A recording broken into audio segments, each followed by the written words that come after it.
On August 22, 1962, in Clamart, Hauts-de-Seine, past 8 o'clock, General de Gaulle is calmly driving his Citroën DS, with his wife, his son-in-law, and his driver heading to the Villers-Cotterêts air base to board the presidential plane.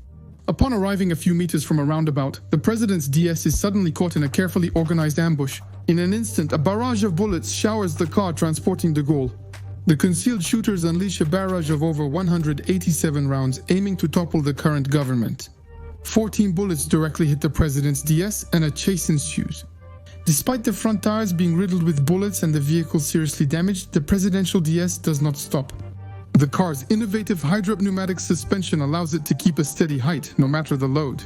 The DS keeps driving with punctured tires. De Gaulle's driver, realizing the severity, accelerates despite the damage. And the president's Citroën DS manages to make its way through the obstacles. The car's special suspension absorbs shocks, enabling high-speed escapes. It's this unique ability to keep moving under enemy fire, practically on 3 wheels. That undoubtedly saved the life of one of the greatest figures in French history, thanks to Citroën. A brand long associated with prestige and technology, but has been experiencing a notable decline in recent years. A legendary name in French automotive, which has terribly lost its prestige by going from presidential cars to the low-cost brand of the Stellantis group. With a drastic drop in its market share in France and Europe, and even an exit from the podium of leading brands in France, since Dacia has overtaken Citroën to join the duo Renault and Peugeot. So, the question that arises is what could have happened for a flagship of the French industry to turn into an ordinary brand, losing momentum? And that's what we're going to discover today in this video dedicated to Citroën. The princess turned into a toad.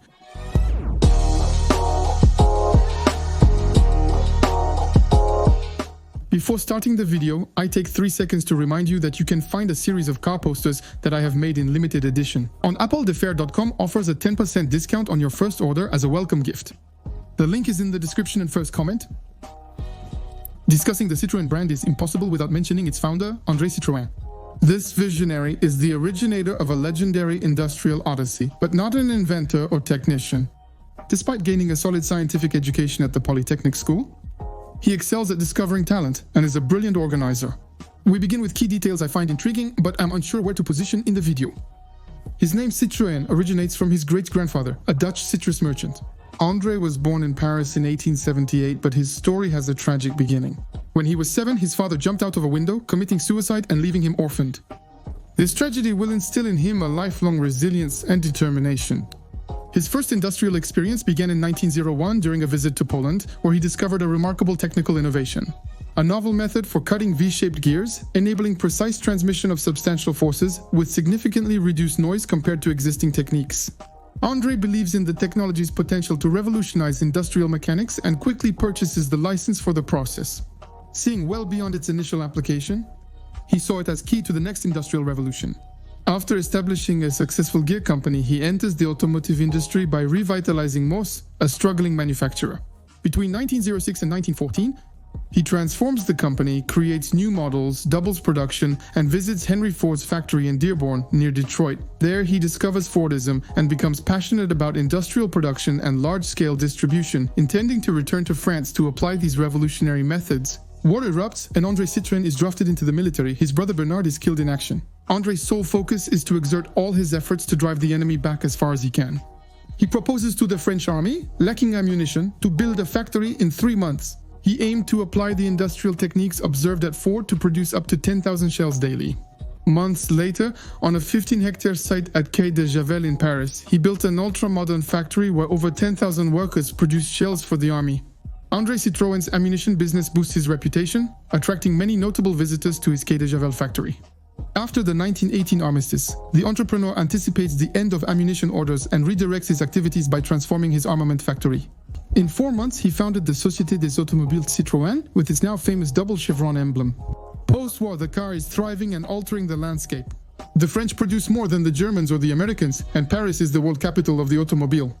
Many horses died in the war, and demand is surging.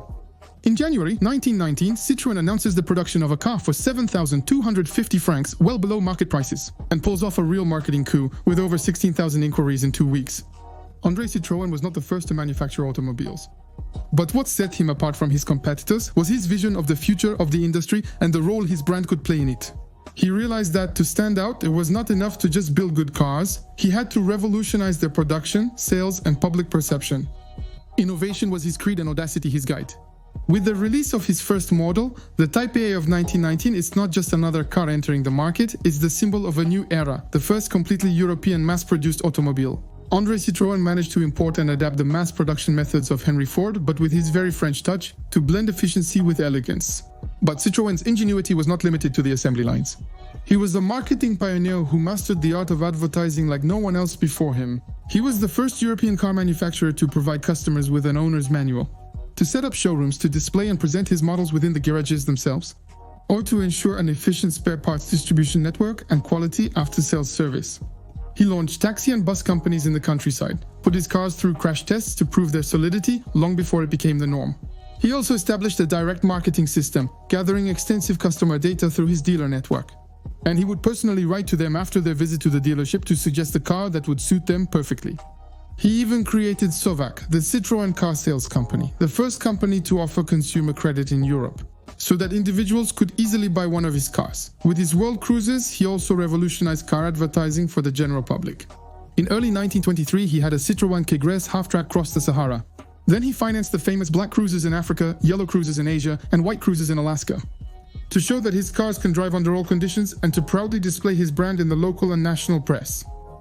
At the Paris Motor Show he hires a pilot to draw over 5 kilometers long in white smoke letters the name Citroën above the Arc de Triomphe. But his most famous stunt is certainly the rental of the Eiffel Tower in the 20s, on which he has the brand name written with thousands of bulbs. A brilliant advertising move that made his company stand out in Paris, to anchor the brand in the landscape of the capital and in the minds of millions of people. Peter Lindbergh, the aviation pioneer, stated that he used the lights of Citroën while flying his Spirit of St. Louis. As a navigational aid after crossing the Atlantic, André Citroën invited him to a reception at Quai de Javel to potentially make him the first automotive influencer, but primarily to draw global attention to his brand once more. In his private life, André is a regular guy who is passionate about opera but not materialistic. He rents his house and owns only his factories.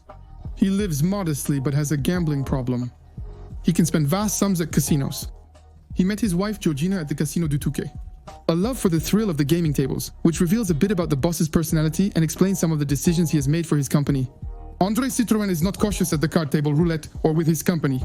He doesn't save or budget, instead thinking big and constantly getting into debt, which will eventually put him in a difficult financial position.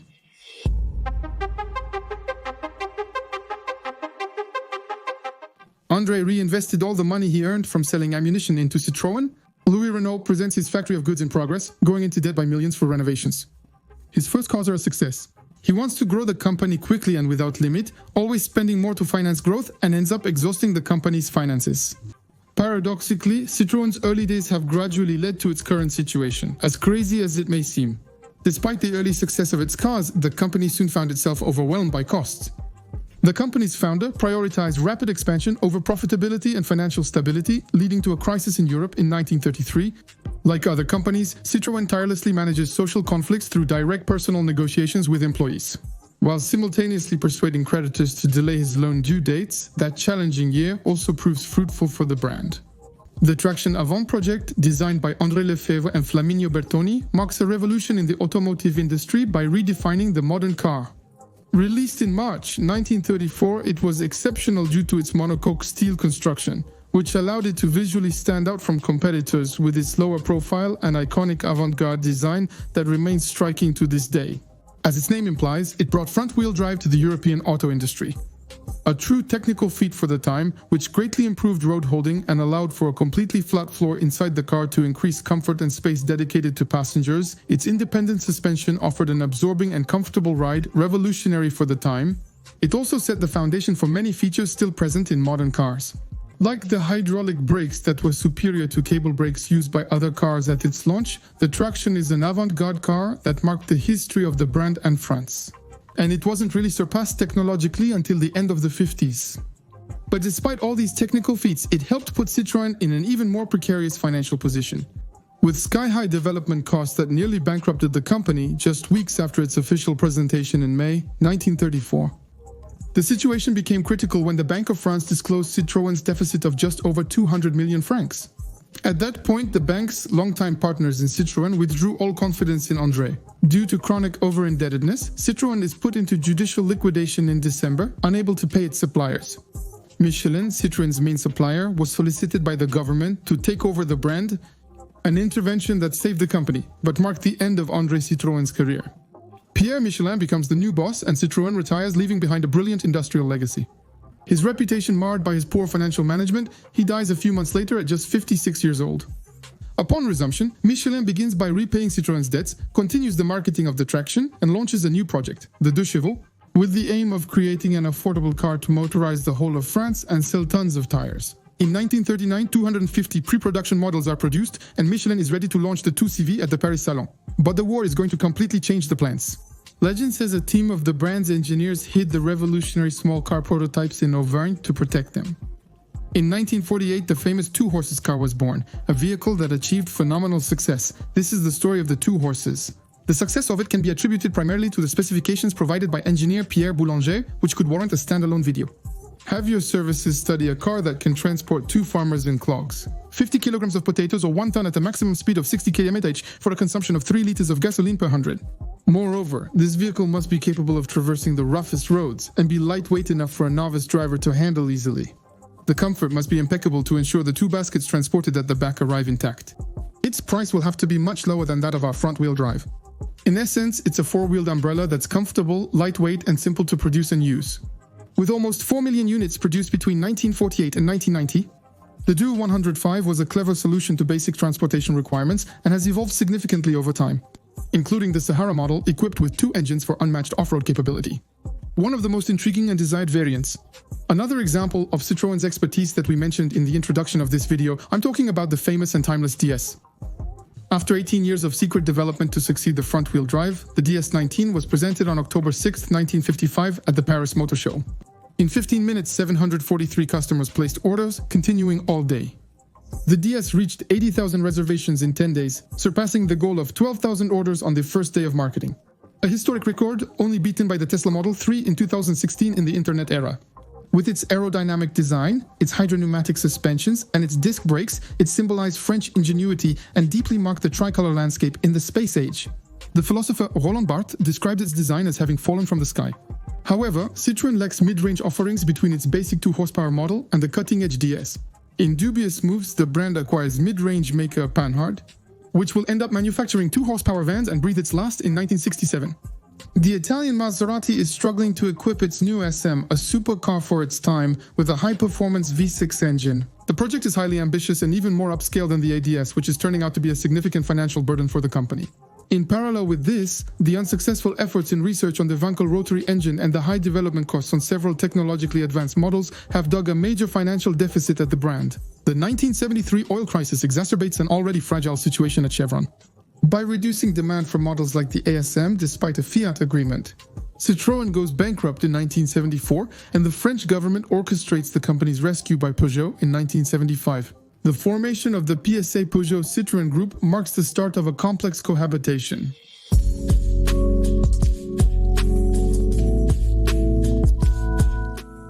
Citroën, since its inception, is a brand of innovation that brings new technical solutions and bold designs to the market.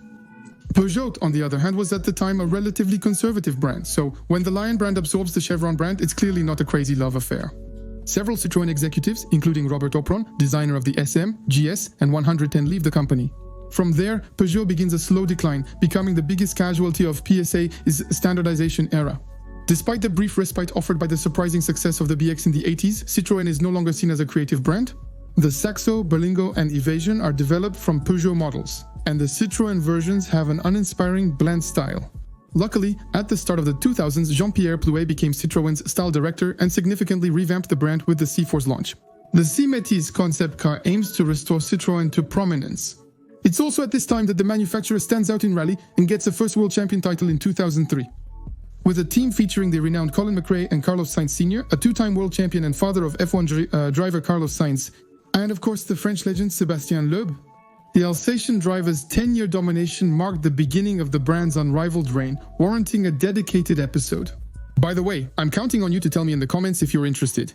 The problem is that after the 2008 crisis, the brand is once again weakened and even outright stripped of its history. A few years later, with the creation of the DS brand, which echoes the most prestigious model of Citroën, and leaves it like an empty shell. Within the PSA group, DS represents the high end. Peugeot is moving towards a sportier and more premium position to rival the top 3 German brands, while Citroën targets the entry-level segment without being a true low-cost brand.